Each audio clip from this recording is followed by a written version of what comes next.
नमस्कार, आप देख रहे हैं हेडलाइंस न्यूज। दिन भर की ताज़ा खबरों के लिए अभी सब्सक्राइब करें, साथ में बेल आइकन भी प्रेस कर लें। खबरों में आगे बढ़ने से पहले वीडियो को लाइक जरूर करें और अपने दोस्तों के साथ ज्यादा से ज्यादा शेयर करें। और आप किस शहर से न्यूज को देख रहे हैं, कमेंट में जरूर लिखें।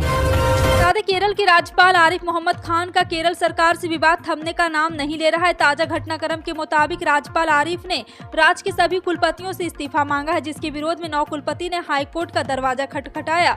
उधर इस बीच सीपीआई नेता सीताराम येचुरी राज्यपाल के कदम पर हैरानी जताई, आरोप लगाया कि कुलपतियों के पद पर आरएसएस नेताओं का बैठना चाहते हैं। केरल के राज्यपाल आरिफ मोहम्मद खान ने बड़ा फैसला लेते हुए सभी विश्वविद्यालय के कुलपतियों से इस्तीफा देने को कहा है। उनके फैसले पर हैरानी जताते हुए सीपीआई नेता सीताराम येचुरी ने कहा है कि ऐसा निर्देश देने का उनके पास कोई अधिकार नहीं है। मुख्यमंत्री अरविंद केजरीवाल ने सोमवार को कहा है कि एशिया के 10 सबसे ज्यादा प्रदूषित शहरों में 8 भारत से है। इस सूची में दिल्ली नहीं है। एक एयरपोर्ट का हवाला देते हुए उन्होंने कहा कि कुछ वर्ष पहले दिल्ली को दुनिया की सबसे दूषित शहर रूप में देखा जाता था, लेकिन अब नहीं। मुख्यमंत्री अरविंद केजरीवाल ने एक ट्वीट के जरिए यह बात कही है। एक मीडिया रिपोर्ट का हवाला देते हुए दिल्ली के सीएम ने लिखा है कि एशिया के 10 सबसे ज्यादा प्रदूषित शहर में 8 भारत के शहर है और दिल्ली इस लिस्ट में नहीं है। कुछ समय पहले दिल्ली दुनिया में सबसे ज्यादा प्रदूषित शहर था, लेकिन अब नहीं। अरविंद केजरीवाल ने कहा है कि इसके लिए बावजूद हमें भी एक लंबा रास्ता तय करना है। हम कड़ी मेहनत करना जारी रखेंगे ताकि देश की राजधानी दिल्ली को दुनिया में सबसे अच्छे शहरों में जगह मिल सके। OnePlus यूजर्स के लिए बड़ी खुशखबरी है। अगर आप OnePlus 10 Pro, OnePlus 10T या OnePlus 10R स्मार्टफोन यूज करते हैं तो आपको अब 5G इंटरनेट स्पीड का मजा ले सकते हैं। कंपनी ने रिलायंस जियो की 5G सर्विस को सपोर्ट करने के लिए नया सॉफ्टवेयर अपडेट रोल आउट किया है। अब इन लेटेस्ट अपडेट को इन फोन की सेटिंग के दिए गए सिस्टम अपडेट ऑप्शन में जाकर चेक कर सकते हैं। यह अपडेट आपके कुछ यूजर्स के लिए रोल आउट किया जा रहा है। नए अपडेट के साथ कंपनी डिवाइस के लिए लेटेस्ट सिक्योरिटी पैच भी रोल आउट कर रही। OnePlus कम्युनिटी फोरम पर पोस्ट किए गए ऑफिशियल चेकआउट के अनुसार OnePlus 10T और OnePlus 10 Pro के लिए अक्टूबर 2022 का एंड्रॉयड सिक्योरिटी पैच आया है। जलवायु परिवर्तन की चुनौतियों के बीच केंद्र सरकार ने 2070 तक नेट जीरो उत्सर्जन का लक्ष्य निर्धारित किया है। इस लक्ष्य की पूर्ति हेतु झारखंड सरकार ने जुलाई महीने में सौर ऊर्जा नीति की घोषणा की और अब 19 अक्टूबर को सरकार ने प्रदेश में इलेक्ट्रिक व्हीकल पॉलिसी 2022 को लागू कर दिया है। इस पॉलिसी का मुख्य उद्देश्य प्रदेश में इलेक्ट्रिक व्हीकल निर्माण की इकाइयों की स्थापना और इसकी खरीद को बढ़ावा देना और इसके लिए ग्राहकों को अनुदान देना है। ज्ञात हो कि फरवरी 2019 में भारत सरकार ने इलेक्ट्रिक व्हीकल के निर्माण पर उनके प्रसार को मंजूरी दी। इसके साथ ही 2021 में PLI को अधिसूचित भी किया था। झारखंड में दीपों के त्योहार दिवाली को लेकर चारों तरफ उत्साह है। रंगोली, लाइटिंग और दियों की सजावट पर मौसम के बदले मिजाज ने पानी फेर दिया।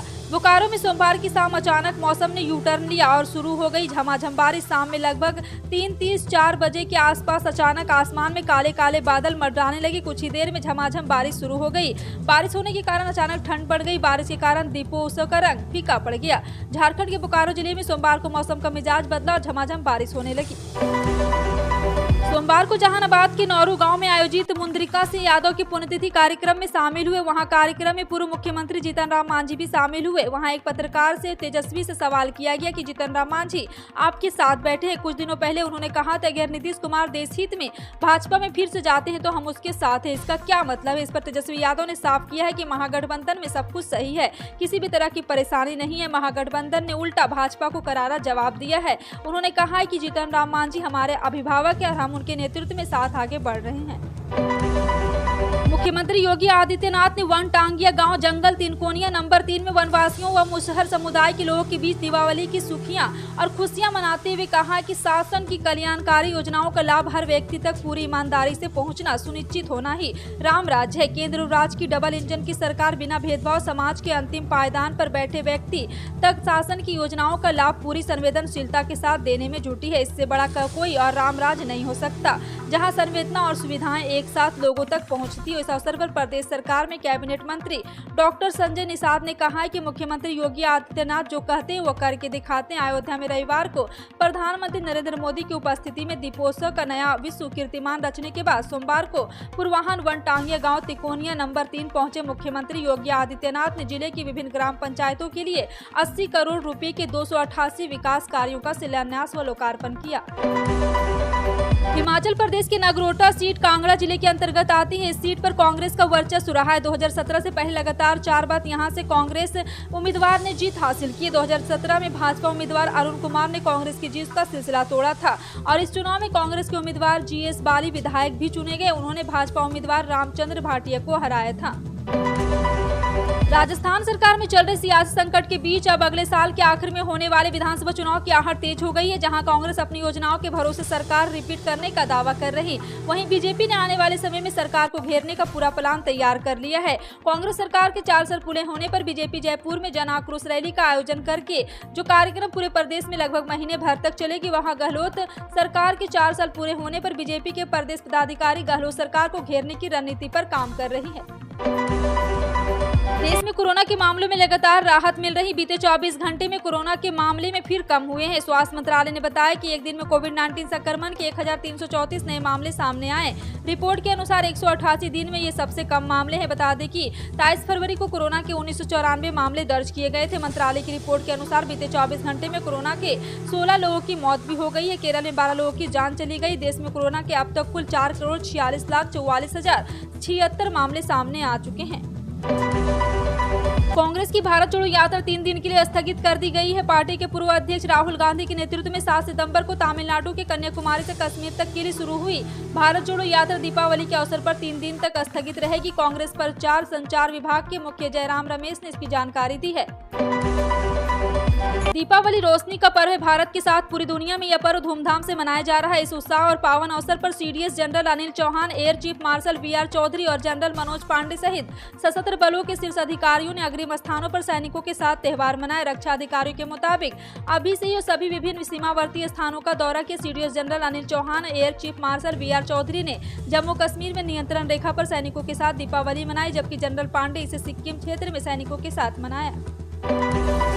दक्षिण भारत खास करके तमिलनाडु में हिंदी विरोधी नई बात नहीं है। राज्य में एक बार फिर हिंदी विरोध के सुर विधानसभा से उठे। तमिलनाडु विधानसभा में हिंदी थोपे जाने के खिलाफ हाल ही में एक प्रस्ताव पारित किया है। तमिलनाडु सरकार ने केंद्र से आधिकारिक भाषा पर संसदीय समिति की रिपोर्ट में की गई सिफारिश लागू न करने का अनुरोध भी किया। मुख्यमंत्री MK स्टालिन ने प्रस्ताव पेश करते हुए कहा कि 9 सितंबर को राष्ट्रपति को सौंपी गई सिफारिश न सिर्फ तमिल सहित देश की बाकी क्षेत्रीय भाषाओं के खिलाफ है, बल्कि यह इन भाषाओं को बोलने वाले लोगों के हितों के भी खिलाफ है।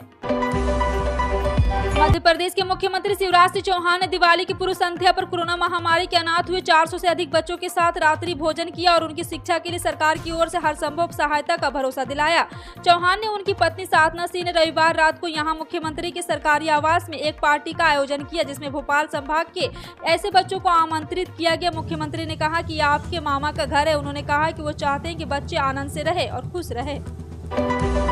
बॉम्बे हाईकोर्ट के पूर्व मुख्य न्यायाधीश न्यायमूर्ति प्रदीप नंदाराजोग ने खिलाफ पक्षपात का आरोप लगाने वाले ठाणे के एक पत्रकार की याचिका सुप्रीम कोर्ट ने खारिज कर दी है। मुख्य न्यायाधीश उदय उमेश ललित और न्यायमूर्ति बेला M त्रिवेदी की पीठ ने सपन श्रीवास्तव की अपील पर विचार करने से इनकार कर दिया, जो खुद पत्रकार होने का दावा करते हैं, जिनके खिलाफ नजरअंदाज के अध्यक्षता वाली हाई कोर्ट की पीठ ने जनहित याचिका क्षेत्राधिकार का दुरुपयोग करने के लिए 5 लाख रुपए का जुर्माना लगाया था।